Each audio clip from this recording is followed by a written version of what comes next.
വിജയകൃഷ്ണന്റെ ഇരിപ്പ് കണ്ടിട്ട് പന്തുകേട് തോന്നിയ അനുറാണി അയാളുടെ അടുത്തേക്ക് വന്നു. അച്ഛൻ്റെ മുഖം ഇത്രയ്ക്കും പരവേശത്തോടെ ആദ്യമായാണ് താൻ കാണുന്നതെന്ന് അവൾ ഓർത്തു. അച്ഛാ, അവൾ അയാളുടെ അടുത്തേക്ക് ഇരുന്നു കൊണ്ട് തോളത്ത് തൊട്ടു.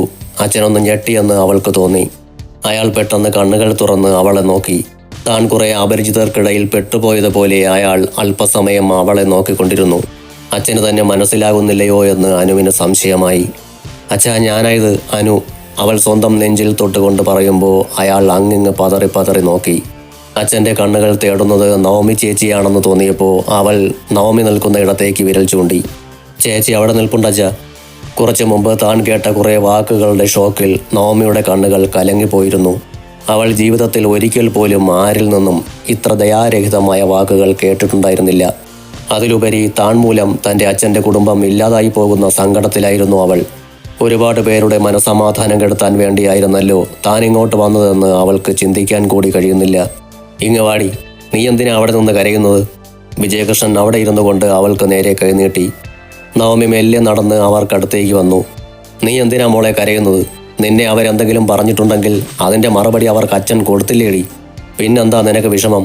നീ ഒറ്റയ്ക്കായിരുന്നു അവരുടെ മുമ്പിൽ നിന്നത്, അല്ലല്ലോ? എന്നേക്കാൾ മുമ്പേ നിനക്ക് വേണ്ടി പ്രതിരോധം തീർത്തുകൊണ്ട് അനുമോൾ നിൽപ്പില്ലായിരുന്നോ? പിന്നെ നീ എന്ത് പേടിക്കാനാ മോളെ? താൻ അവളെ സമാധാനിപ്പിക്കാൻ വേണ്ടിയാണ് ഇതൊക്കെ പറയുന്നതെങ്കിലും ആ വാക്കുകളൊക്കെ അവളുടെ സങ്കടത്തിൻ്റെ ആഴം കൂട്ടിക്കൊണ്ടിരിക്കുകയാണെന്ന് അയാൾക്ക് തോന്നി. നീ ഇങ്ങോട്ട് നോക്ക് മോളെ. അയാൾ തനിക്ക് മുമ്പിൽ ഇരിക്കുന്ന അനുവിനെ ചൂണ്ടിക്കാട്ടി. നിന്റെ അനിയത്തിയല്ലേടി ഈ ഇരിക്കുന്നത്. നീ ആദ്യം ഇവളെ കണ്ടു പഠിക്ക്. എന്തൊക്കെ സംഭവിച്ചാലും ഇവൾക്കൊരു കുലുക്കമുണ്ടോയെന്ന് നോക്ക് നീ. ഇങ്ങനെ വേണം പെൺപിള്ളാർ. അല്ലാതെ ആരെങ്കിലും വന്ന് എന്തെങ്കിലും ഒന്ന് പറഞ്ഞാലുടൻ കണ്ണുകൾ തുളുമ്പിയിരിക്കുകയല്ല വേണ്ടത്. നീ കണ്ണു തുടയ്ക്ക്. അവർ വന്നു, അവർക്ക് എന്തൊക്കെയോ പറയാനുണ്ടായിരുന്നു. അത് പറഞ്ഞ ശേഷം അവർ തിരിച്ചുപോയി. അതോടെ കഴിഞ്ഞില്ലേ ആ സംഗതി? ഇനിയും അതിനെക്കുറിച്ച് ഓർത്ത് കണ്ണീർ പൊഴിച്ചിട്ട് എന്താ മോളെ കാര്യം? ഞാനിങ്ങോട്ട് വന്നതുകൊണ്ടല്ലേ അച്ഛാ ഈ വീട്ടിൽ ഇങ്ങനെയൊക്കെ സംഭവിച്ചത്. ഞാനിവിടെ വന്നില്ലായിരുന്നെങ്കിൽ...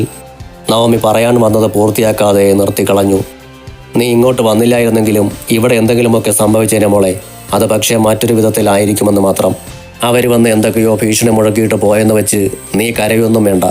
1-2 ദിവസം കഴിയുമ്പോൾ സുമംഗലി അങ്ങ് തിരിച്ചു വന്നോളും. അധിക ദിവസമൊന്നും അവിടെ പിടിച്ചു നിൽക്കാൻ അവളെ കൊണ്ട് കഴിയില്ല മോളെ.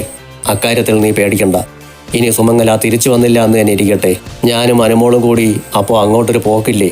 കാർ കൊണ്ട് അവളുടെ തറവാട്ട് മുറ്റത്ത് നിർത്തിയിട്ട് ഞങ്ങൾ അവളോടൊരു ആജ്ഞാപിക്കലുണ്ട്, വരുന്നെങ്കിൽ ഇപ്പോൾ വന്ന് വണ്ടി കയറിക്കോണമെന്ന്. അല്ലേ അനുമോളെ? അത് കേൾക്കേണ്ട താമസം അവൾ കൂടും കുടുക്കയും എടുത്തുകൊണ്ട് ആ നിമിഷം ഞങ്ങൾക്കൊപ്പം കാറിൽ കയറിയിരിക്കും. പ്രവീണയുടെയും സന്ദീപിൻ്റെയും കാര്യം പിന്നെ പറയണ്ടല്ലോ. അവരും ഞങ്ങൾക്കൊപ്പം ഇങ്ങ് പോന്നോളും. അല്ലേൽ നീ നോക്കിക്കോ. അച്ഛൻ തന്നെ സന്തോഷിപ്പിക്കാൻ വേണ്ടി ഒരു മുഖംമൂടി എടുത്തണിയുന്നത് പോലെയാണ് നവമിക്ക് തോന്നിയത്. നവമി ഒന്നും മിണ്ടാതെ നിൽക്കുന്നത് കണ്ടപ്പോൾ അയാൾ അനുവിനോട് തനിക്ക് കുടിക്കാനായി ഒരു നാരങ്ങ പിഴിഞ്ഞ തണുത്ത വെള്ളം ഒഴിച്ചെടുത്തു കൊണ്ടുവരാൻ പറഞ്ഞു. ഞാൻ കൊണ്ടുവരാമച്ച. നവമി മുൻപോട്ട് നടക്കാൻ തുടങ്ങുമ്പോൾ അയാൾ തടഞ്ഞു. വേണ്ട മോളെ, അവൾ പോയി എടുത്തുകൊണ്ട് വരട്ടെ, അവൾക്കറിയാം അതൊക്കെ. പിന്നെ അയാൾ അനുവിനെ നോക്കി എടുത്തുകൊണ്ട് വരാൻ ശിരസ് കൊണ്ട് ആംഗ്യം കാട്ടി. ഇവൾക്ക് കൂടി എടുത്തോ. കരഞ്ഞു കരഞ്ഞ് നിന്റെ ചേച്ചിയുടെ തൊണ്ട വരണ്ട പോയിട്ടുണ്ടാവും. അയാൾ കൂട്ടിച്ചേർത്തു. ഒന്ന് ഞാനും കൂടി കുടിക്കാൻ പറച്ച. ഞാനല്ലേ ജോലി ചെയ്യുന്നത്. നീ കുടിച്ചിട്ട് ബാക്കി കൊണ്ടുവന്നാൽ മതി. നല്ല അച്ഛൻ. കണ്ടോ ചേച്ചി, ഇതുപോലൊരച്ഛനെ ഈ ലോകത്ത് വേറെ എവിടെ കിട്ടും? താൻ പറഞ്ഞത് കേട്ട് അച്ഛൻ ഊറിച്ചിരിക്കുന്നത് കണ്ടുകൊണ്ട് അനുറാണി കിച്ചണിലേക്ക് പോയി. നീ അവിടെ അങ്ങനെ നിന്ന് കരയാതെ ഇങ്ങോട്ട് ഇരുന്ന് കരയുമോളെ. കരയരുതെന്ന് നിന്നോട് പറഞ്ഞാൽ നീ കേൾക്കില്ലല്ലോ. അയാൾ അവളെ കുറ്റപ്പെടുത്തും മട്ടിൽ പറഞ്ഞു. നവമി 2 അടി അയാൾക്ക് മുമ്പിലേക്ക് നീങ്ങി നിന്നു. അവൾ താൻ പറഞ്ഞിട്ടും അവിടെ ഇരിക്കുന്നില്ലെന്ന് കണ്ടപ്പോൾ വിജയകൃഷ്ണൻ മുഖമുയർത്തി നോക്കി. ഞാനിവിടെ നിന്ന് പൊയ്ക്കോട്ടെ അച്ഛാ, അവൾ സ്വരം താഴ്ത്തി അയാളോട് ചോദിച്ചു. അത് കേട്ട് അയാളുടെ മുഖത്തൊരു നടുക്കമുണ്ടായി. പോകാനോ? എവിടേക്ക്? നീ എവിടേക്ക് പോകും? ഈ ലോകത്ത് എവിടെയെങ്കിലും നിന്റേതെന്ന് പറയാൻ ആരെങ്കിലും ജീവിച്ചിരിപ്പുണ്ടോ മോളെ? അറിയില്ല അച്ഛാ, ഒന്ന് മാത്രമേ എനിക്കറിയൂ. ഞാനിവിടെ നിന്ന് പോകണം. പോയേ മതിയാകൂ. എങ്ങോട്ടെങ്കിലും. ആ എങ്ങോട്ടെങ്കിലും എവിടേക്കാണെന്നാ ഞാൻ ചോദിച്ചത്. അങ്ങനെ എങ്ങോട്ടെങ്കിലും പോകാനായിരുന്നെങ്കിൽ ഞാൻ നിന്നെ ഇങ്ങോട്ട് കൊണ്ടുവരുമായിരുന്നോ? അന്നേ എനിക്ക് നീ എങ്ങോട്ടെങ്കിലും പൊയ്ക്കോട്ടെ എന്ന് കരുതിയാൽ പോരായിരുന്നോ? അതായിരുന്നു അച്ഛാ ഇതിനേക്കാൾ നല്ലത്. ഞാൻ മൂലം എൻ്റെ അച്ഛൻ്റെ ജീവിതം, കുടുംബം ഒക്കെ നാമാവശേഷമായി പോകുന്നത് കണ്ടു നിൽക്കാൻ എനിക്ക് വയ്യ. അതിന് കാരണഹേതുവായി പോയാൽ ഈ ജന്മത്തെ എനിക്ക് മനസമാധാനം കിട്ടുമോ അച്ഛാ? നീ പറഞ്ഞത് നല്ല കാര്യം. പക്ഷേ മോളെ, നിന്നെപ്പോലൊരു പെൺകുട്ടി തനിയെ ഇറങ്ങി എങ്ങോട്ടാണ് പോകുന്നതെന്ന് അറിയാനുള്ള അവകാശം ഈ അച്ഛനുണ്ട് മോളെ. അതുകൊണ്ടാണ് ഞാൻ ചോദിച്ചത്, നിനക്ക് ചെന്ന് ചേരാൻ സുരക്ഷിതമായ ഒരിടമുണ്ടോ എന്ന്. ഈ ലോകത്തിൻ്റെ ഏതെങ്കിലും ഒരു കോണിൽ എനിക്ക് കാൽകുത്തി നിൽക്കാൻ ദൈവം ഒരു പിടി മണ്ണ് കാത്തു വച്ചിട്ടുണ്ടാവും അച്ഛാ. എങ്കിൽ ആ മണ്ണ് എവിടെയാണെന്ന് അച്ഛന് കാണിച്ചു തന്നിട്ട് നീ പൊയ്ക്കോ. അവിടെ നിന്റെ ജീവിതം സുരക്ഷിതമാവുമെങ്കിൽ അച്ഛൻ നിന്നെ തടയില്ല മോളെ. എൻ്റെ ജീവിതമല്ല അച്ഛാ എനിക്ക് പ്രധാനം, എൻ്റെ അച്ഛൻ്റെ ജീവിതമാണ്. എൻ്റെ കൂടപ്പിറപ്പുകളുടെയും എൻ്റെ അമ്മയുടെയും ജീവിതമാണ്. അതൊക്കെ കഴിഞ്ഞിട്ട് മതി നവമി എന്ന പെണ്ണിൻ്റെ ഒരു വിലയുമില്ലാത്ത ഈ ജീവിതം. നിന്റെ ജീവിതത്തിന് ഒരു വിലയുമില്ലെന്ന് നിന്നോട് ആരാ മോളെ പറഞ്ഞത്? നിന്റെ ജീവിതത്തിന് ഞാനൊരു വിലയും നൽകിയിട്ടില്ലായിരുന്നെങ്കിൽ നിന്നെ ഇത്ര ബന്ധപ്പെട്ട് ഞാനും രാമചന്ദ്രൻ മാഷും ചേർന്ന് ഈ നിലയിൽ എത്തിക്കുമായിരുന്നോടി. അതുപോലും മനസ്സിലാകുന്നില്ലേ മോളെ നിനക്ക്? വിജയകൃഷ്ണൻ മുഖം കുടഞ്ഞു. ഇത്രയ്ക്കും തിരിച്ചറിവില്ലാത്തവളാണോ ഇവൾ എന്നായിരുന്നു അതിൻ്റെ അർത്ഥം. എനിക്കറിയാമച്ചാ, പക്ഷെ അതിനേക്കാളൊക്കെ വലുത് എനിക്കെൻ്റെ അച്ഛൻ്റെ കുടുംബമാണ്. എവിടെയെങ്കിലും ഒരു പെട്രോൾ പമ്പിലോ മറ്റോ ജോലി ചെയ്താലും എനിക്ക് ജീവിച്ചു പോകാൻ കഴിയുമച്ചാ. അതിനെന്നെ പ്രാപ്തയാക്കിയത് അച്ഛനല്ലേ. ആ അച്ഛൻ്റെ കുടുംബത്തിന് ഞാൻ മൂലം ഒരു പോറൽ പോലും ഉണ്ടാകാൻ പാടില്ലച്ചാ. ഞാനതിന് സമ്മതിക്കില്ല. അച്ഛൻ എത്ര നിർബന്ധിച്ചാലും ഞാനിനി ഇവിടെ നിൽക്കില്ല. ഞാനുള്ള ഈ വീട്ടിലേക്ക് അമ്മ മടങ്ങി വരില്ല, പ്രവീണയും സന്ദീപും വരില്ല. അവരൊന്നുമില്ലാതെ അച്ഛൻ്റെ ജീവിതത്തിന് ഒരു പൂർണ്ണതയുണ്ടാവുമോ? അവരുടെയൊക്കെ കുറവ് അച്ഛൻ്റെ ജീവിതത്തിൽ തീർക്കാൻ എന്നെ കൊണ്ട് കഴിയുമോ? ഇല്ല അച്ഛാ. അച്ഛന് കയ്യിൽ നിന്ന് വഴുതിപ്പോയ എല്ലാ ബന്ധങ്ങളും തിരികെ കിട്ടണമെങ്കിൽ ഞാനിവിടെ ഉണ്ടാകാൻ പാടില്ല അച്ഛാ. എന്നെ തടയല്ലേ അച്ഛാ. അവൾ കൈയെടുത്ത് അയാളെ തൊഴുതു. വിജയകൃഷ്ണൻ എണീറ്റ് അവളുടെ ഇരു കൈകളും കൂട്ടിപ്പിടിച്ചു. നീ എനിക്ക് ഒരു ദിവസത്തെ സമയം താ മോളെ. നിന്നെ അങ്ങനെ വെറുതെ എവിടേക്കെങ്കിലും പൊയ്ക്കോട്ടെ എന്ന മട്ടിൽ ഇവിടെ നിന്നും ഇറക്കിവിടാൻ എനിക്കാവില്ലടി. ഞാൻ ദേവദത്തനെ ഒന്ന് കാണട്ടെ. സുരക്ഷിതമായ ഒരിടത്ത് നിന്നെ എത്തിക്കാതെ അച്ഛനൊന്ന് കണ്ണടയ്ക്കാൻ പറ്റുമോടി? അയാളുടെ ഒച്ചയിടറി. വിതുമ്പിപ്പോകാതിരിക്കാനായി നവമി ചുണ്ടുകൾ കടിച്ചു പിടിച്ചിട്ടുണ്ടായിരുന്നു. അനുറാണി അപ്പോഴാണ് 2 ഗ്ലാസ് തണുത്ത നാരങ്ങ വെള്ളവുമായി അവിടേക്ക് വരുന്നത്. എവിടെ പോകുന്ന കാര്യമാ അച്ഛാ ചേച്ചി പറയുന്നത്? അവരുടെ സംസാരത്തിൻ്റെ അറ്റമോ മൂലയോ ഒക്കെ അവളുടെ കാതിലേക്ക് വീണിട്ടുണ്ടായിരുന്നു. അവൾക്ക് ഇവിടെ നിന്നും പോകണമെന്ന്, നമ്മളെല്ലാം വിട്ടുകൊണ്ട്. അനുറാണി നീട്ടിയ നാരങ്ങ വെള്ളം വാങ്ങിക്കൊണ്ട് അയാൾ പറഞ്ഞു. എവിടേക്ക് പോകാൻ? ചേച്ചി വന്നിടത്തേക്ക് തന്നെ തിരിച്ചു പോകാനോ? അനു ചോദിക്കുന്നത് കേട്ട് വിജയകൃഷ്ണൻ നവമിയെ നോക്കി. നീയാണിതിന് മറുപടി പറയേണ്ടത് എന്നായിരുന്നു ആ നോട്ടത്തിൻ്റെ അർത്ഥം. ചേച്ചി കുടിക്ക്. അനു കൊടുത്ത ഗ്ലാസ് കയ്യിൽ വെച്ച് തിരിച്ചുകൊണ്ട് നിൽക്കുകയായിരുന്നു നവമി. നീ കുടിച്ചില്ലല്ലോ മോളെ, പകുതി കുടിച്ചോ? അനുവിന് കുടിക്കാനായി നവമി ഗ്ലാസ് അവളുടെ ചുണ്ടോട് ചേർത്ത് കൊടുത്തു. നവമിയുടെ മുഖത്തേക്ക് നോക്കിക്കൊണ്ട് അവൾ 2 or 3 കവൽ നാരങ്ങ വെള്ളം കുടിച്ചു. മതി, ഇനി ചേച്ചി കുടിച്ചോ. അവൾ തനിക്ക് കുടിക്കാനായി ചേച്ചി പിടിച്ചു തന്നതുപോലെ നവമിക്കും പിടിച്ചു കൊടുത്തു. നവമി കുടിച്ചു കഴിഞ്ഞപ്പോൾ ഗ്ലാസ് വാങ്ങി അനുറാണി ടീപ്പോയുടെ മീതെ വെച്ചു. പിന്നെ അവൾ നവമിയുടെ മുഖത്തേക്ക് കണ്ണിമ വെട്ടാതെ നോക്കി നിന്നു. എവിടേക്കാ ചേച്ചി പോണത്? ഞങ്ങളെയൊക്കെ കളഞ്ഞിട്ട് എങ്ങോട്ടാ പോകുന്നേ? എങ്ങോട്ടും പോകണ്ട കേട്ടോ, ഇവിടെ നിന്നാ മതി. ഞാനും അച്ഛനും ഒക്കെ ഇല്ല ഇവിടെ. എല്ലാം ശരിയാകും ചേച്ചി, ചേച്ചി വിഷമിക്കാതിരുന്നാൽ മതി. അവൾ നവമിയെ കെട്ടിപ്പിടിച്ചു. എൻ്റെ ചേച്ചിയല്ലേ, എങ്ങോട്ടും വിടില്ല ഞാൻ. എവിടേക്ക് പോകാനും ഞാൻ സമ്മതിക്കില്ല. അനു കരയുകയാണ് എന്ന് തോന്നിയപ്പോൾ നവമി അവളുടെ മുടിയിൽ മെല്ലെ തഴുകിക്കൊണ്ടിരുന്നു. വിജയകൃഷ്ണൻ റൂമിലേക്ക് ചെന്ന് ഫോണെടുത്ത് ദേവദത്തൻ്റെ നമ്പറിലേക്ക് വിളിച്ചു. 2 തവണ കോൾ കട്ടായി പോയിട്ട് 3-ാം തവണ വിളിച്ചപ്പോഴാണ് ലൈൻ ശരിയായി വന്നത്. ഞാൻ SP ഓഫീസിൽ നിന്ന് തിരിച്ചു പോയിക്കൊണ്ടിരിക്കുക വിജയ. എന്താ കാര്യം? ദേവദത്തൻ തിരക്കി. തനിക്ക് അത്യാവശ്യമായി ഒന്ന് കാണണമെന്നും നവമിയെക്കുറിച്ച് മുൻപ് താൻ സൂചിപ്പിച്ചിരുന്ന കാര്യം സംസാരിക്കാനാണെന്നും വിജയകൃഷ്ണൻ മറുപടി പറഞ്ഞു. ഞാൻ കോട്ടയത്ത് വന്നിട്ട് തിരിച്ചു പോവാണല്ലോ വിജയ.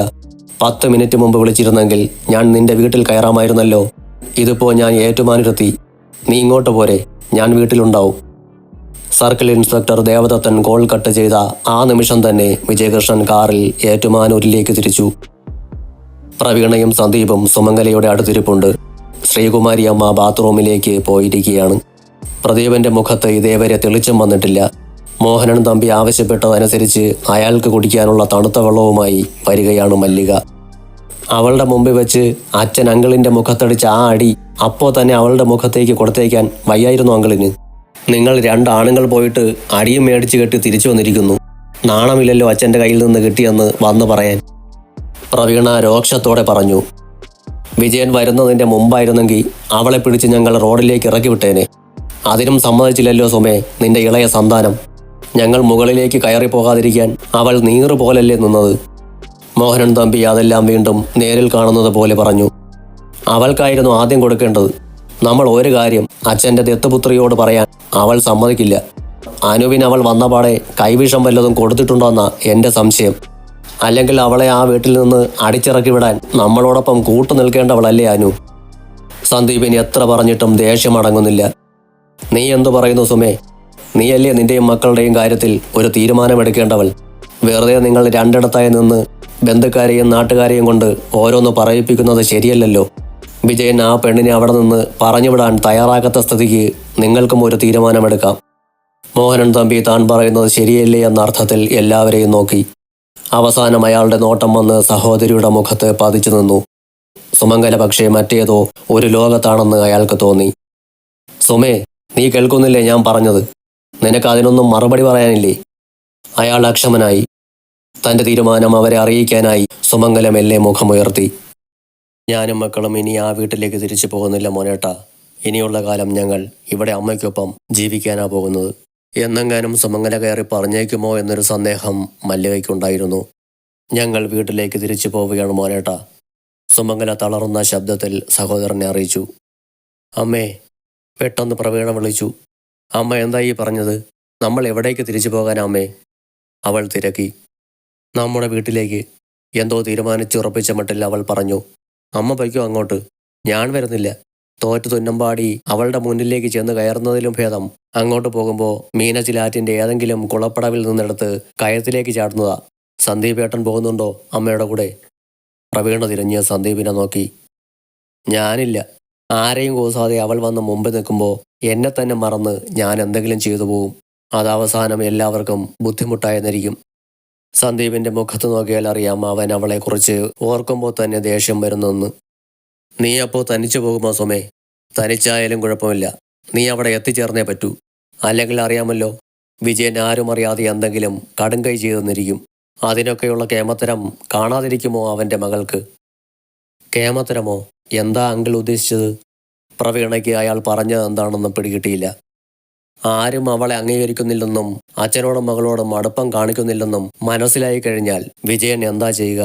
നിങ്ങളോടുള്ള ദേഷ്യത്തിന് അവൻ ആ വീട് അവളുടെ പേർക്ക് എഴുതി കൊടുത്താൽ നിങ്ങൾ എന്തു ചെയ്യും? വീട് എഴുതി കൊടുക്കാനോ? അതെങ്ങനെ ശരിയാവും മകളെ? വീട് വെച്ച ചിലവിൻ്റെ ഭൂരിഭാഗവും അമ്മയുടെ പൈസയല്ലേ? അതെടുത്ത് അച്ഛൻ എങ്ങനെ അവൾക്ക് കൊടുക്കും?